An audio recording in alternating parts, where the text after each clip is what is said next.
৯০ নম্বর আয়াত থেকে আলোচনা শুনতেছিলাম।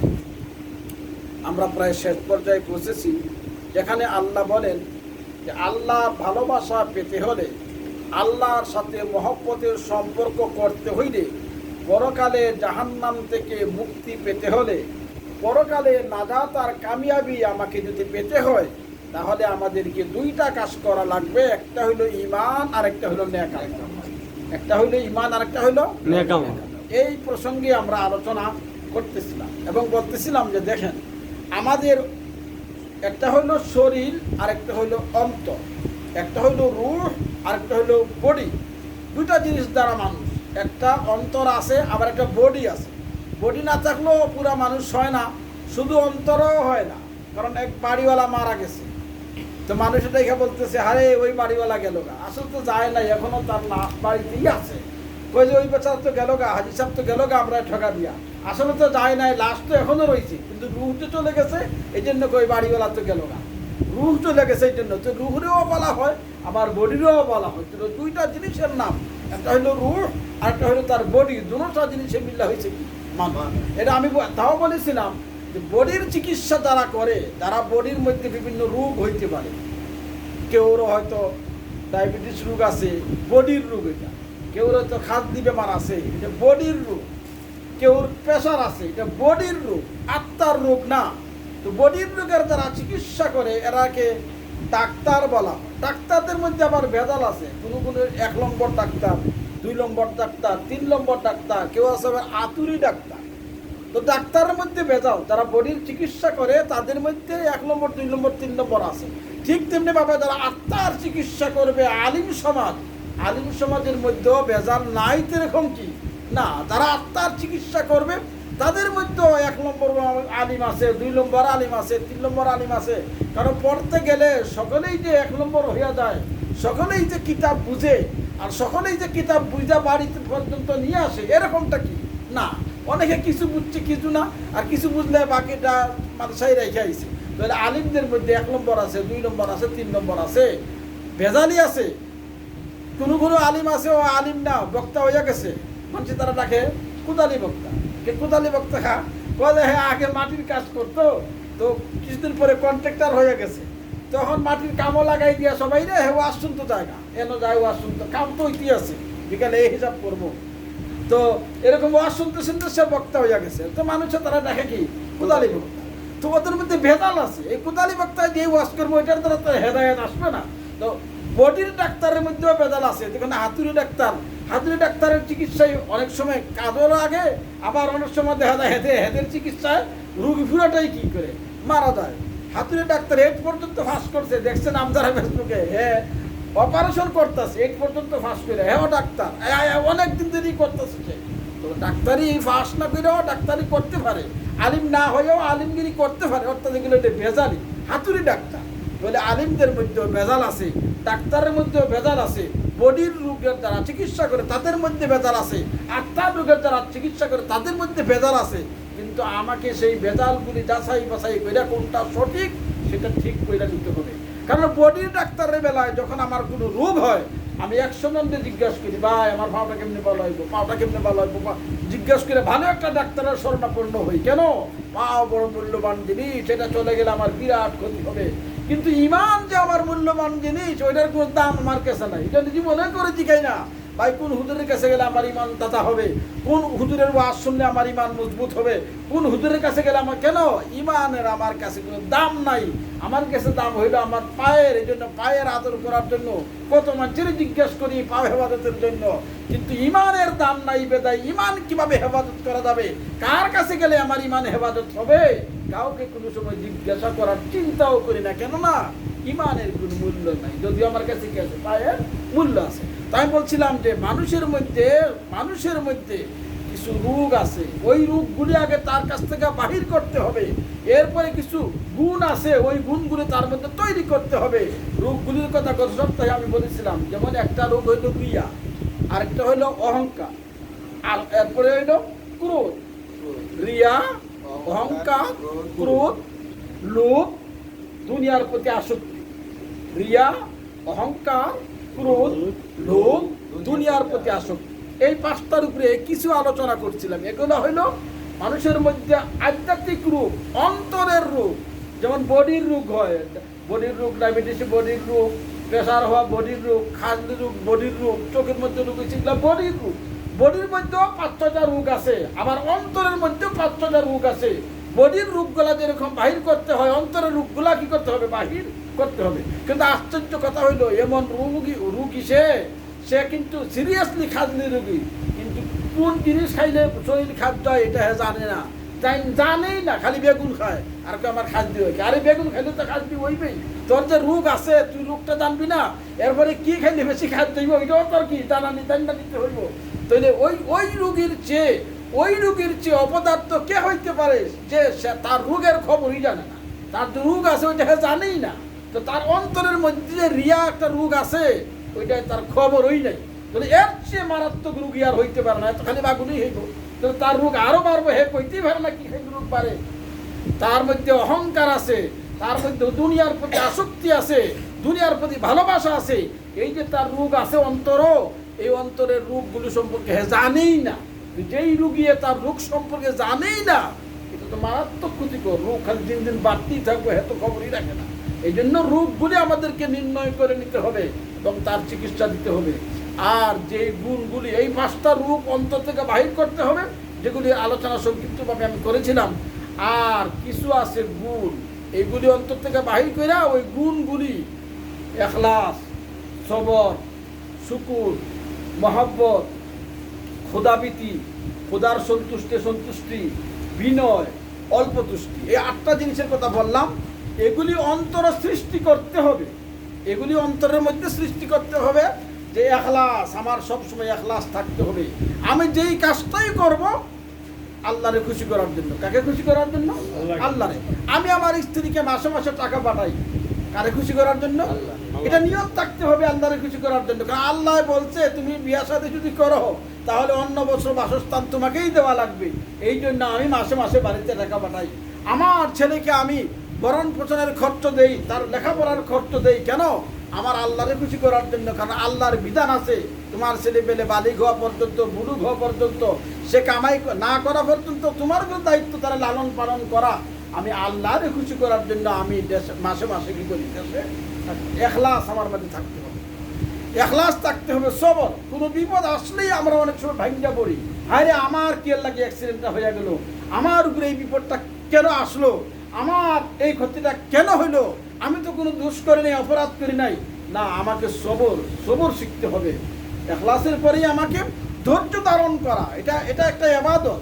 আল্লাহ যে বিপদ আমারে দিবে ওই বিপদে আমাকে ধৈর্য ধারণ করতে হবে। ইখলাস, সবর, শুকর। এরপরে শুকরিয়া আদায় করা। আমি খানা খাইছি আলহামদুলিল্লাহ, একটু ভালো খানা খাইছি আলহামদুলিল্লাহ, পানি খাইতেছি আলহামদুলিল্লাহ, আমি সুন্দর মতো গোসল করে রুমে আইছি আলহামদুলিল্লাহ, উঁচা জায়গার থেকে কষ্ট করে উঠে গেছি রুমে আলহামদুলিল্লাহ। অর্থাৎ সব জায়গায় আল্লাহর শুকরিয়া আদায় করা। যে আমারে পানি কে পান করাইলো? আল্লাহ করাইছে। আমারে কে খানা খাওয়াইলো? এই জন্য আল্লাহর শুকরিয়া আদায় করতে হবে। শুকরিয়া সবসময় আল্লাহর কাছে, ইখলাস রাখা, সবর, শুকুর, এরপরে এলো মহব্বত, আল্লাহর সাথে ভালোবাসার সম্পর্ক রাখা। এখন তো মানুষের ভালোবাসার সম্পর্ক মোবাইল খুঁজলেই দেখা যায়, ভালোবাসার অভাব নাই। কিন্তু আসল ভালোবাসা হবে কার সাথে? আল্লাহর সাথে। ভালোবাসার সম্পর্ক আল্লাহ লাগে, নামাজ পড়ে, রোজা রাখে, হজ করে, যাকাত দেয়। কিন্তু এমন ভালোবাসা করছে, হ্যাঁ মইরা গেলে আমিও কি করবো? মইরা যাবো। আর বলে না অনেক সময় মইরাই যায়। আমি তুই মল্লি খা, সালমান শাহ মারা গেছে এই জন্য আমি মারা গেছি। হ্যাঁ সালমান শাহ মারা গেছে এই জন্য হ্যাঁ ফাঁসি দিয়ে মরে দেবো, সালমান শাহ মল্লকা। এরকম মহব্বত রাখছে তো না, মহব্বত হতে হবে সালমান শাহর জন্য না। মহব্বত এটা একটা ইবাদত, এটা হবে কার জন্য? আল্লাহ। ইখলাস, সবর, শুকুর, মহব্বত, খোদাবীতি। আমি ভয় করি একমাত্র আল্লাহকে, আর কাউকে আমি ভয় করি না। হ্যাঁ, তবে হেকমতের সাথে কলা কৌশলে একজনে যদি পিস্তলিয়া গুলি করতে আসে আর আমি হেরে মনে করে লাঠি দিয়া দৌড়াইয়া লয়ে যাই, তো তার হবে না। ওই সময় আমার হেকমত অবলম্বন করতে হবে। কিন্তু আমার অন্তরে জাগাই দিতে হবে ভয় একমাত্র কার? আল্লাহ। খোদাবীতি, আল্লাহর ভয় অন্তরে আনতে হবে। আল্লাহর সন্তুষ্টি আমার লাভ হইতেছে আলহামদুলিল্লাহ, আমি খুশি আছি, আল্লাহ আমার লাভ করাইতেছে। ব্যবসা এই মাসে লাভ হয় না, খালি লোকসান হয়েছে, আলহামদুলিল্লাহ আমি খুশি আছি। গত মাসেও লাভ হয়েছিল, এই মাসেও লাভ হইতেছে না, আল্লাহর সন্তুষ্টি। আল্লাহ যদি আমারে বেমার দিয়া সন্তুষ্ট হয় তাহলে আলহামদুলিল্লাহ, অসুবিধা নাই, আমি আমার এই বেলা আমার একটা বিপদ আইসা পড়ছে, আলহামদুলিল্লাহ, অসুবিধা নাই, আল্লাহ বিপদ দিছে, আল্লাহ আবার বিপদ দিব। তাহলে আল্লাহর সন্তুষ্টি, এটাকে বলা হয় রেজাবিল কাজা। আল্লাহ যা করে আমি সন্তুষ্ট আছি। আমার ছেলে নিয়ে গেছে, অসুবিধা নেই, আল্লাহ দিছিল, আল্লাহ নিছে। আমার ধান খুব ভালো হয়েছে, আল্লাহ আমার ধান হইল না, আল্লাহ নিছে, অসুবিধা নাই। এটা হলো আল্লাহর সন্তুষ্টি হওয়া, বিনয় হওয়া। আরেকটা হলো বিনয়, কোনো জায়গাতে যাতে আমার অহংকার না হয়, অহংকারের উল্টাটা হলো বিনয়। আমি বিনয়তা করব একমাত্র আল্লাহর জন্য। বিনয় হব, নম্র হব মানুষের সামনে, নম্র হব আমার বন্ধু বান্ধবের সামনে। আমার একজন একটা কটু কথা বললো, আমি বললাম না। একজন একটা গালি দিল, আমি দিলাম না। একজন আমার একটা টুসি মারল, মারলাম না। আমার সুযোগ আছে তাহলে মারার, কিন্তু মানলাম না। বিনয়তা দেখাইলাম, এটা কার জন্য? আল্লাহর। বিনয় দেখানো আর বিনয় অবলম্বন করা। এরপরে এই যে 8টা জিনিস, এগুলি আমার অন্তরের মধ্যে সৃষ্টি করা। 5টা জিনিস বাহির করা অন্তর থেকে, আর 8টা জিনিস অন্তরে কি? দেখেন এই কথাগুলি কোরআনে পাকে আল্লাহ তাআলা এইভাবে বলেছেন, ফাওয়াইলুল লিল মুসাল্লিন আল্লাযীনা হুম আন সালাতিহিম সাহুন আল্লাযীনা হুম ইউরাউন।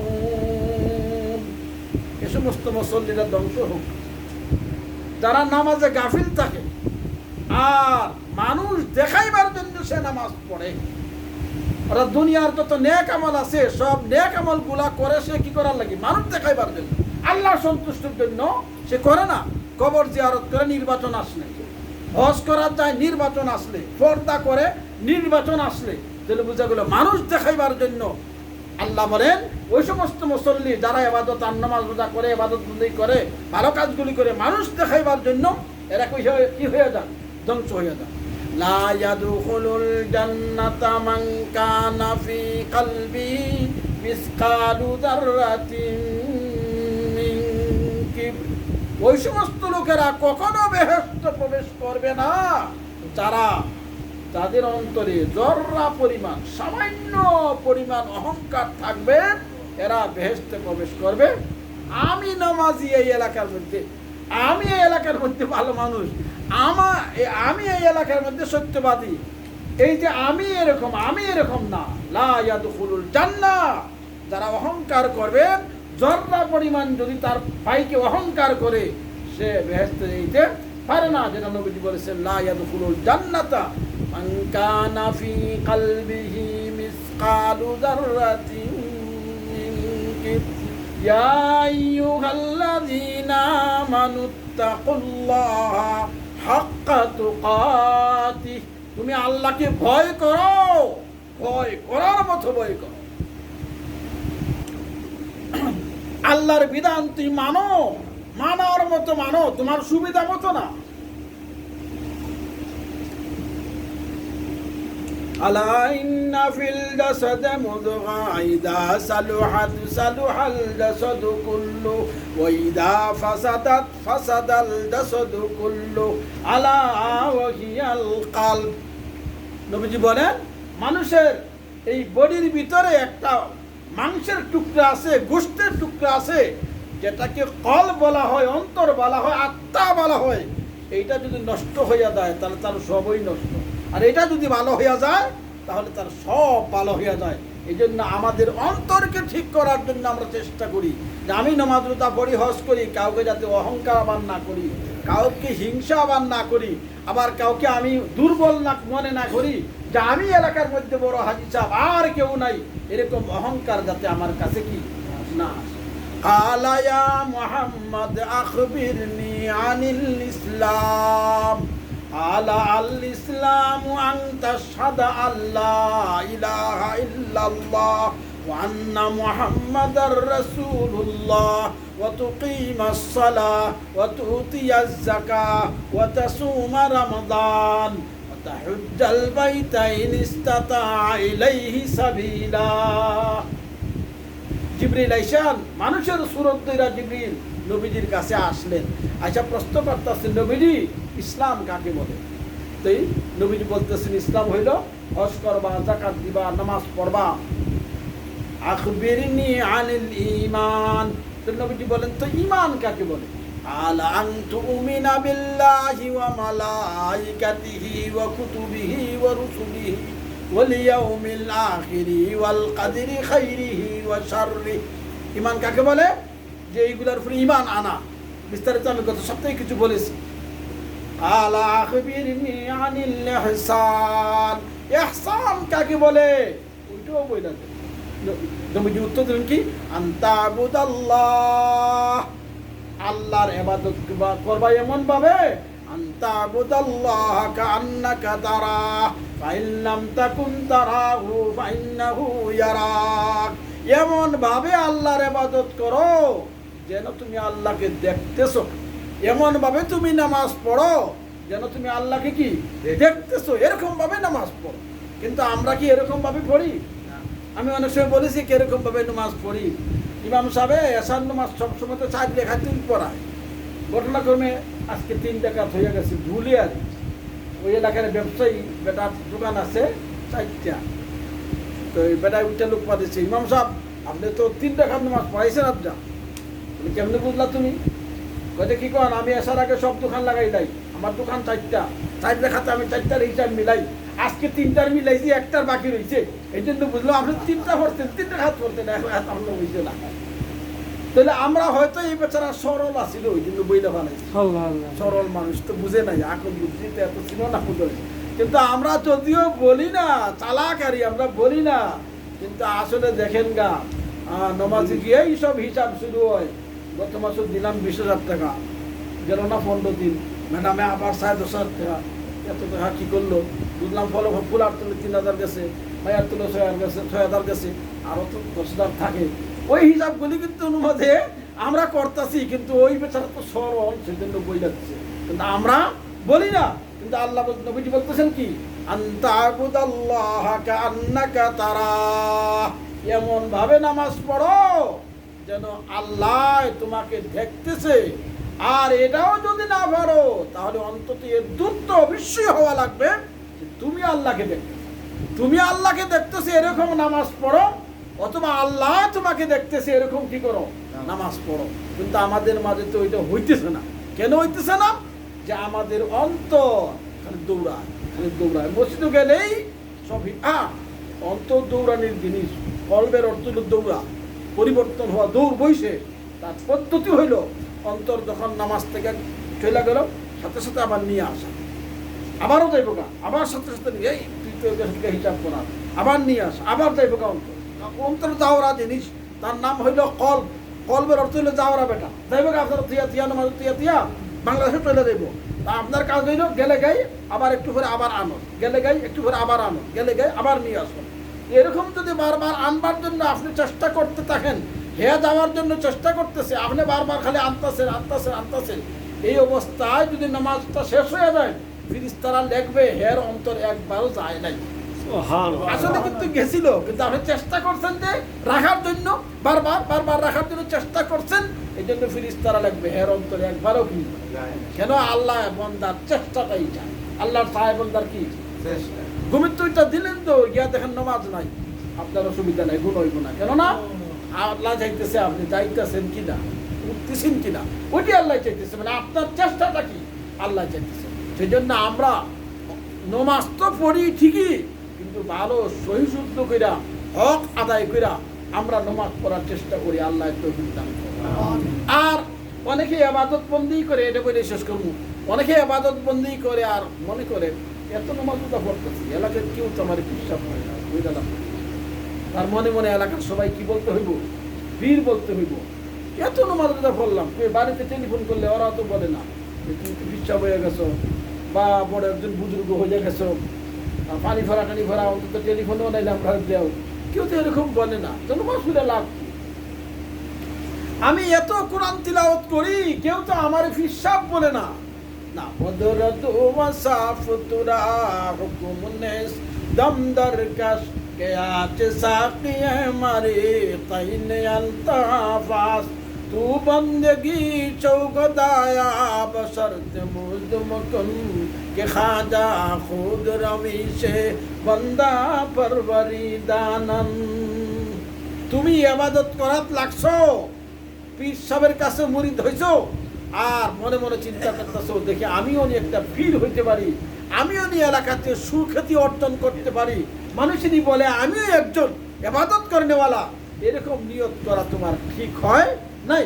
কারণ আল্লাহ তুমি ইবাদত বন্দি করতেছো, কোন পীর সাহেবের নাম দাম আল্লাহ সবার কাছে ছড়াইবে আর কার নাম দাম আল্লাহ ছড়াইবে না, ওইটা ইচ্ছাটা হইল কার? আল্লাহ। একই কাতারে নামাজ পড়তেছে দুইজন, এত বছর ধইরা একজনের নাম হইয়া গেছে বিশ্বাস, এলাকার সব মানুষ তার কাছে মুরিদ হয়, আরেকজনের কাছে একটা কুত্তাও মুরিদ দিতে যায় না। তাই বলে কি হের ফিরা কি আসলে নাই? দুজনেরই কিন্তু আল্লাহর দরবারে দরজা ওদের সমান, কিন্তু একজনকে আল্লাহ নাম দাম করা তার ইচ্ছা, এর লাগে আল্লাহ হেরে নাম দাম করাইছে, আরেকজনকে আল্লাহ নাম দাম করানোর ইচ্ছা আল্লাহর নাই। আল্লাহর ইচ্ছা হলো এর নাম দাম হোক না। এখন আমি যদি ইচ্ছা করি চোরমুনার পীর সাহেবের নাম হয়ে গেল, আমি এত ফিরা কি করি, আমার নাম হয় না না, আমার দরজা পীর সাহেবের সমান হই।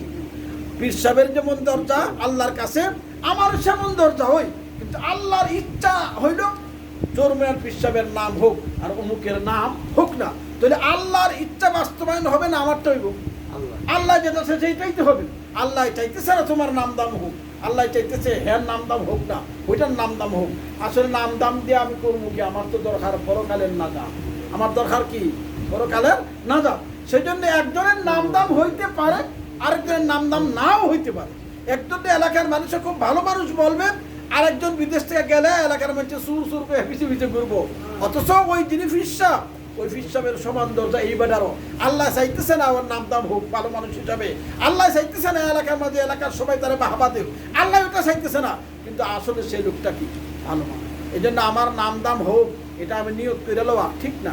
আমি হজ করছি 10 বার, আমার কেউ হাজি সাহেব বলে না, হাজি সাহেব বললে এলাকাতে সেলিম মিয়ারেই বুঝে, এটা ভিন্ন জিনিস। আল্লাহর কাছে নাম দাম ভিন্ন, কিন্তু এলাকার মধ্যে আল্লাহ ওর নাম দাম চাইছে প্রচার করে দিছে, আরেকজন ঠিক ফিরোই, কিন্তু আল্লাহ চাইতেছে হ্যাঁ নাম দাম আল্লাহ প্রচার করবে। সুতরাং আমার নামাজ রোজা কবুল হইছে না, আমার নাম দাম হইতেছে না, বা আমার নাম দাম হোক এরকম নিয়ত করা আমার জন্য ঠিক না। আমার নিয়ত থাকতে হবে আমার নাম দাম হোক আর না হোক, কেউ আমাকে নামাজি বলুক আর না বলুক, কেউ আমাকে সত্যবাদী বলুক আর না বলুক, আমি একমাত্র আল্লাহকে সন্তুষ্টি আর খুশি করার জন্য আমার কাজ আমি চালাইয়া। ইন্নাল্লাযীনা আমানু ওয়া আমিলুস সালিহাত সায়াজআলু লাহুমুর রাহমানু উদ্দা। নিশ্চয় নিশ্চয় যে সমস্ত লোকেরা ঈমান এনেছে আর নেক আমল করছে, আল্লাহ তাআলা এরার লগেই ভালো সম্পর্ক করবেন, এদের সাথে মহব্বতের সম্পর্ক করবেন। আমরা আল্লাহর মহব্বতের হইতে চাই, নাম দাম হোক এটা চাই না। আমি বুজুর্গ হিসাবে এলাকার পরিচিত হইতে চাই না। অমুকে পীর সাহেবে তাবিজ দিলে যত রকমের বেমার কমে যায়, আমি এত ইবাদত করি আমার তাবিজে কাম হয় না, না এটা আমি চাই না। আমি চাই একমাত্র আল্লাহর মহব্বত, আমি চাই একমাত্র কি আল্লাহর মহব্বত। আল্লাহ এটাই বলছেন যে একজন যদি ঠিক মতো ওই কাজগুলি করেন, নেক আমলগুলি করে আর ঈমান আনে, তাহলে সে আমার মহব্বতের হয়ে যাবে। নাম দাম হইব ওইটা আল্লাহ বলে নাই, পীর সাহেব হিসাবে সুপরিচিত হবো ওইটা আল্লাহ বলে নাই, আল্লাহ বলেন সে আমার মহব্বতের হইয়া যাইবে। সেজন্য আমরা ইবাদত বন্দেগী করি, দান খয়রাত করি, ইসলামী সংগঠন করি, সব কিছু করি আল্লাহর মহব্বতের হওয়ার জন্য। কার মহব্বতের? আল্লাহর মহব্বতের। এইবার সভাপতির পদ আমার তাহক আর না তাহক, এলাকায় মানছে আমার পীর সাহেব তাহক আর না তাহক, ইমাম সাহেব হিসাবে আমার পিছনে একটা করুক আর না করুক, আমি হইতে চাই আল্লাহর মহব্বতের। আমি আল্লাহর মহব্বতের হয়ে গেলে আমি কামিয়াব হইয়া গেলাম। আমার ইবাদত বন্দেগী চলবে একমাত্র কার জন্য? আল্লাহর মহব্বতের জন্য। আল্লাহ তাআলা আমাদের সকলকে এই তৌফিক দান করুন। দুরূদ শরীফ পড়ুন। আল্লাহুম্মা সাল্লি আলা মুহাম্মাদ ওয়া আলা আলি মুহাম্মাদ। আস্তাগফিরুল্লাহ, ইন্নাল্লাহা গফুরুর রাহিম।